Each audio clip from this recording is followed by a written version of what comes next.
And that sort of reminded me that it's very much around this kind of idea of psychological safety, that idea of some position between fear and friendship. Because the difficult conversations don't happen if we're too nice with each other, but they don't happen if we're scared of each other. The question is from Thinking Focus. Hi, I'm Paul from Thinking Focus. Hi, I'm Ricky from Thinking Focus. And the question is, why do we find difficult conversations so hard? And I don't just mean, doing a podcast with you. I mean, just difficult conversations generally. and that was the joke. That's what you'd been storing up all this time. You see what I mean? It's a difficult conversation already. Well, I think you'll find every conversation with me is difficult, like you said, hence the joke. Or maybe it wasn't a joke. Maybe you were trying to start a difficult conversation with me. Oh, so you're accusing me now of being passive-aggressive? I'd need to know what that means in order to accuse you of it. Right. We see we've gone down a rabbit hole of a difficult conversation already. It's a really interesting question, though, about difficult conversations. Now, you and I have worked together recently with clients, and you can see in the room conversations that are just not happening. They're what's that old expression? Dancing around handbags. They'll do anything not to kind of, have this conversation they need to front up with. They're just too nice. I think they get caught between this. They just don't want to upset each other, or they don't want to be seen to expose a colleague. Now, clearly, there are organisations where they don't care and will happily call each other out. But certainly, in our recent experience, these conversations just went unsaid, and for some time. Yeah. It's really interesting because I'd have gone the other way. I'd have gone, they're worried about what's going to happen next. And that sort of reminded me that it's very much around this kind of idea of psychological safety, that idea of some position between fear and friendship. Because the difficult conversations don't happen if we're too nice with each other, but they don't happen if we're scared of each other. No, or scared of the consequences. Yeah. So there's got to sort of be a set of underlying conditions in the first place to make it able to have them. But what are the triggers for a difficult conversation? Why do we use this label, this catch-all of difficult conversations? What plays out? We call it difficult conversations, but which is quite negative actually. Some people call it candid conversations or courageous conversations, which feels a little bit more positive. But it's really all the same thing, isn't it?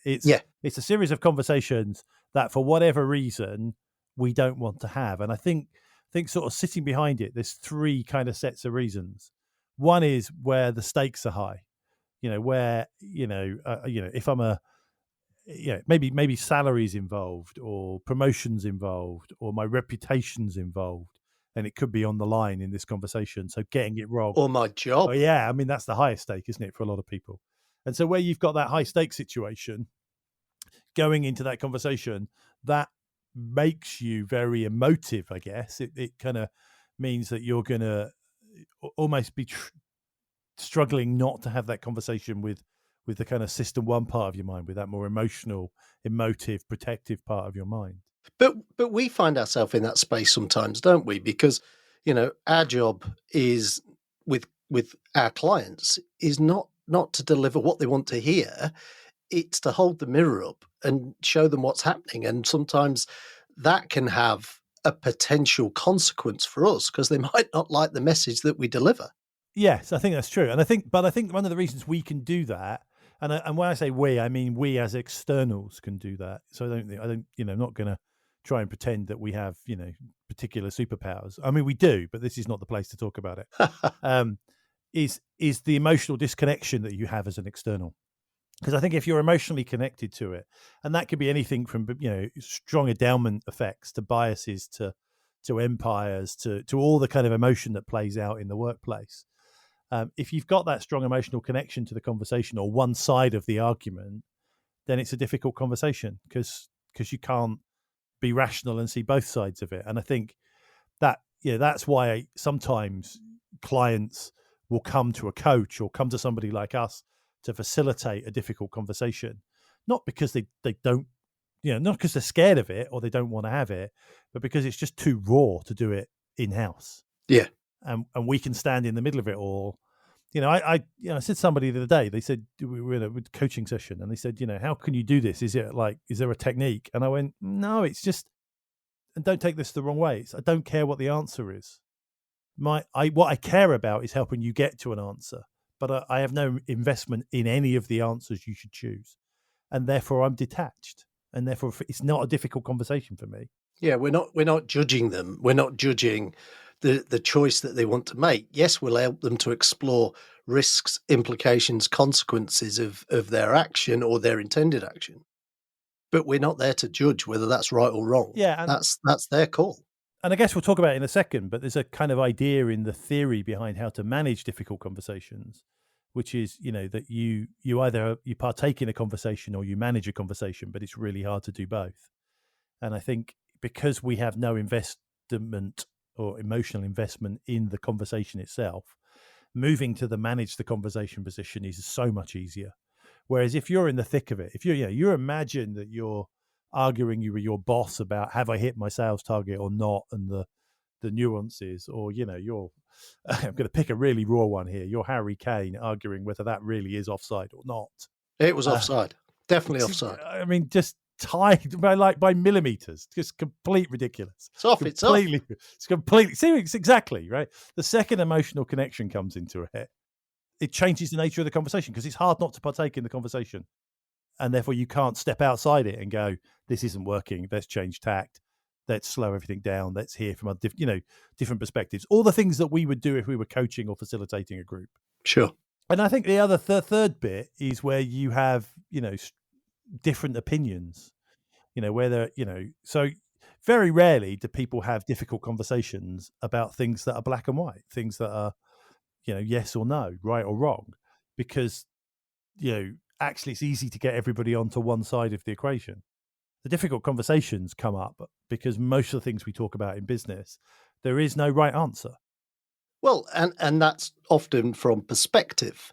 I am running the IT team and therefore will have a particular perspective. Whereas if I'm running the operational side, or even the sales side or the marketing side, actually now our opinions may differ in terms of allocation of budget, because I believe my call on the funds is greater than yours. I think about one of the examples you've given on a previous podcast from a previous role, where you're selling and not worrying about can the operational people keep up with how much you're selling. Absolutely. And those two very different opinions, because it's not a case of the operational people just going, we'll stop selling for a while, because that doesn't work either. There's got to be some negotiated middle ground that you have to find. And sometimes, like you said, sometimes you've got to come out of that conversation at that time in moment in order to go, you know what, actually, I could have done some things differently here. Now let's go back into that with a solution mindset rather than a combative mindset around, well, my job's to sell, your job is to process the sales piece. When you realize that your customers are suffering because of you missed a step in the process.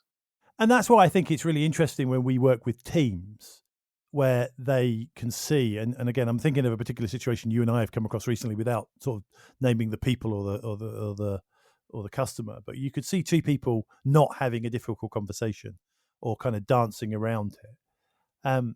But the rest of the team were kind of stepping back and going, well, it's their argument. I don't have a stake in this. And not realizing that actually, if you're in a team, you do have a stake in it. It's your problem too. But there's a really different role you could play, which is manager of the conversation. And I think in that example, it was even more critical when you think about the seniority of the team too. So as leaders, you have two obligations. One is to your team, and one is to your role as a leader of that, of the organization. So you've got to you're almost caught between a rock and a hard place sometimes, because you're making the right decision primarily for the organization, even if that means you might lose out.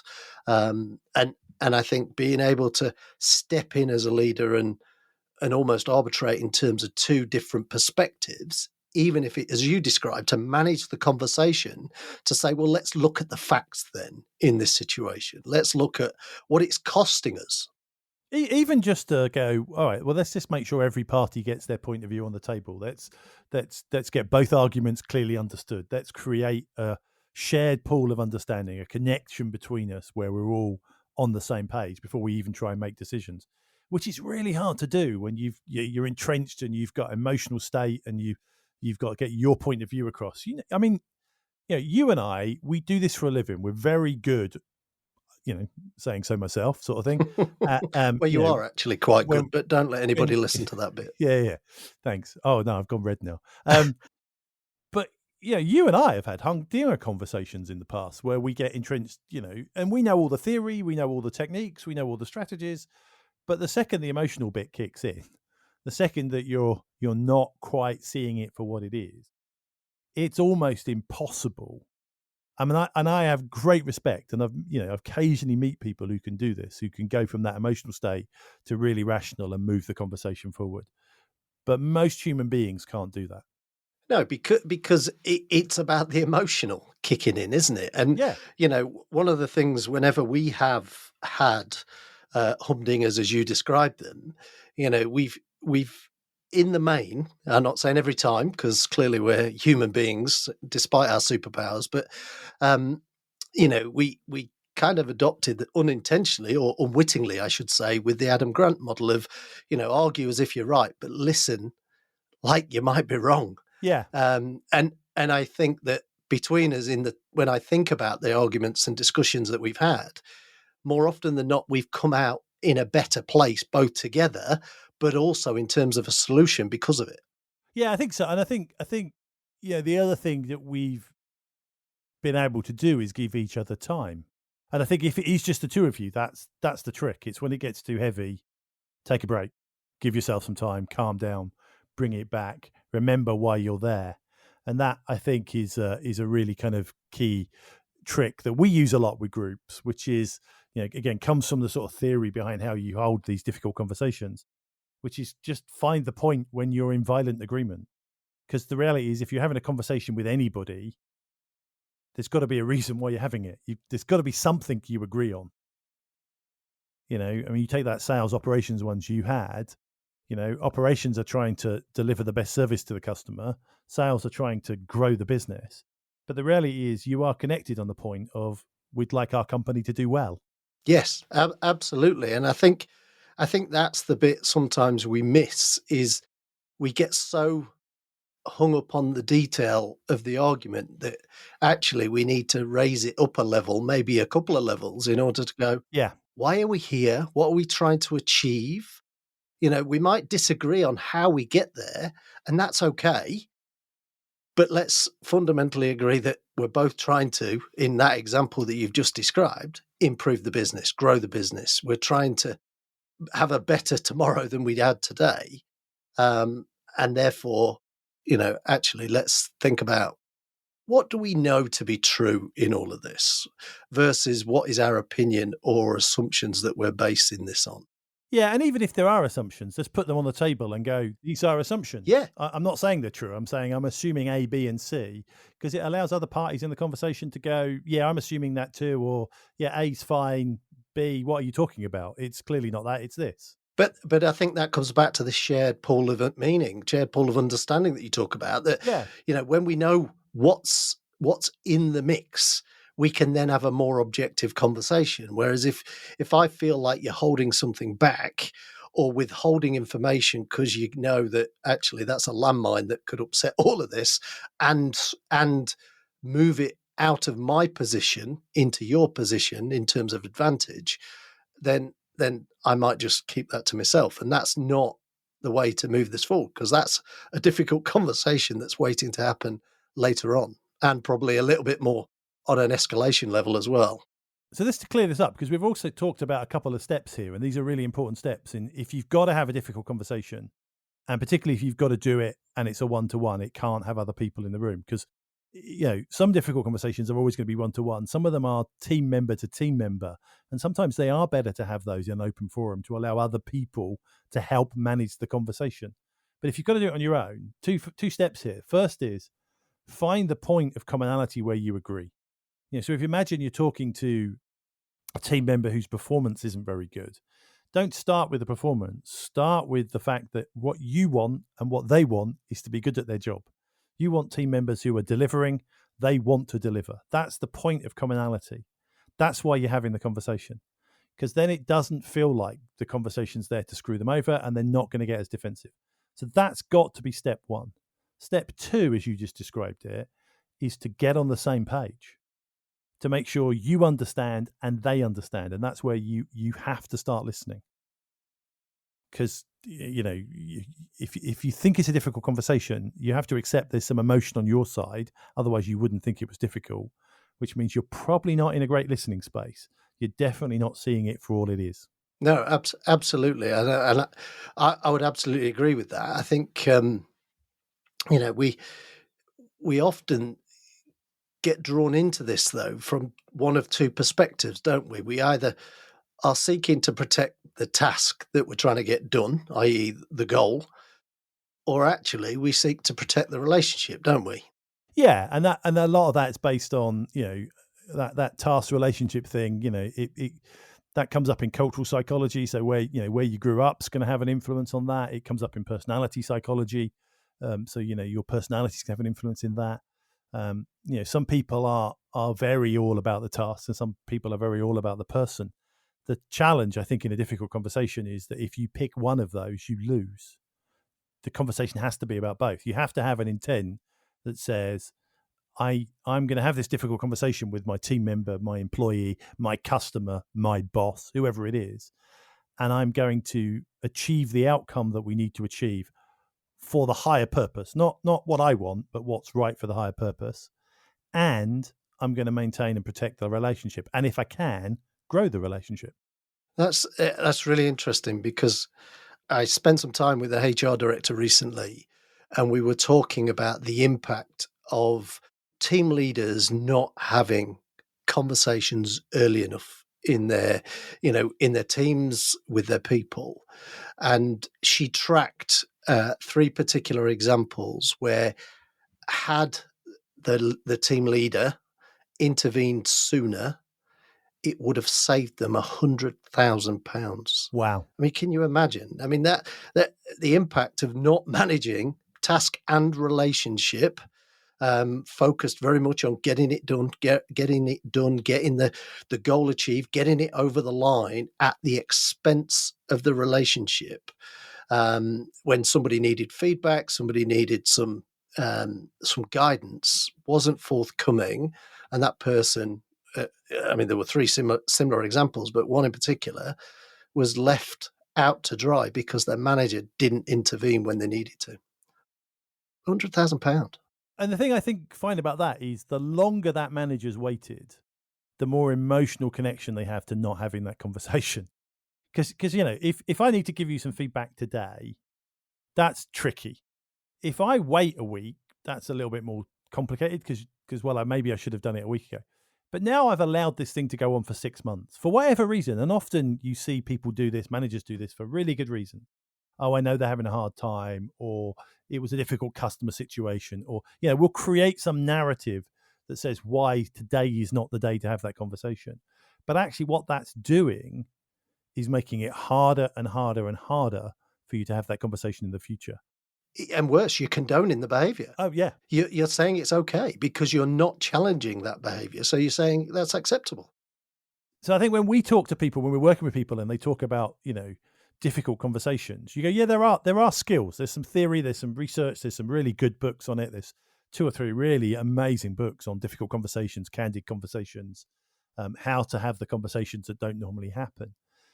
But what they talk about is the second half of the issue, which is what to do when you're having the conversation. The first half of the issue is actually, getting to the point you're ready to have the conversation. And the more you defer it, the harder that bit gets. So it's kind of, if you want to be good at difficult conversations, 50% of it is about getting the confidence to have them. 50% of it is growing the skills to have them. Yeah. I mean, in reality, don't take the 50-50 too literally, though. I mean, it's kind of. Yeah. And of course, it's a sliding scale. But fundamentally, you've got to be in the right mindset to have that conversation. You've got to be prepared to front up, because the consequences of not having it can be so extreme, i.e., you lose 3 people, you got to replace them, it costs your business £100,000, and that's just 3 people in a relatively modest sized business. Then you go, what projects are not getting traction? What deliverables are not taking place because we're not fronting this up? What individuals are not being coached, developed, and supported, and talent and potential unlocked, because we're not giving them that vital feedback, because we think, oh, they'll be okay, or actually it's a tough time, like you said. We are, we have to give that feedback, and even if it's going to be tough for us, but we've got to get ourselves in that right frame of mind to understand, what are we trying to achieve here? Why is this important to the organization, for the individual, for you, in order to be able to drive that forward and help unlock what is a very costly problem for lots of organizations that we see. Yeah, and it's not just people issues. Like you sort of mentioned projects. A number of times that we've worked with groups where, in reality, when you get to the heart of it, they've been having the same meeting week in, week out for weeks on end, avoiding a difficult conversation. So next week they'll come back and they'll rehash the same hour and a half, or 2 hours of a meeting, because they're not really having the conversation they need to have. And you put 3 or 4 senior people into that mix, suddenly that organization is spending tens of thousands of pounds not talking about something. That's a lot of money not to talk about something. Yeah, absolutely, and a very costly way of doing business. But I think you kind of But really common. yeah, very common. And I think you alluded to one of the secrets behind this. Have the confidence, build that confidence in your ability to do that, develop the skills to do it.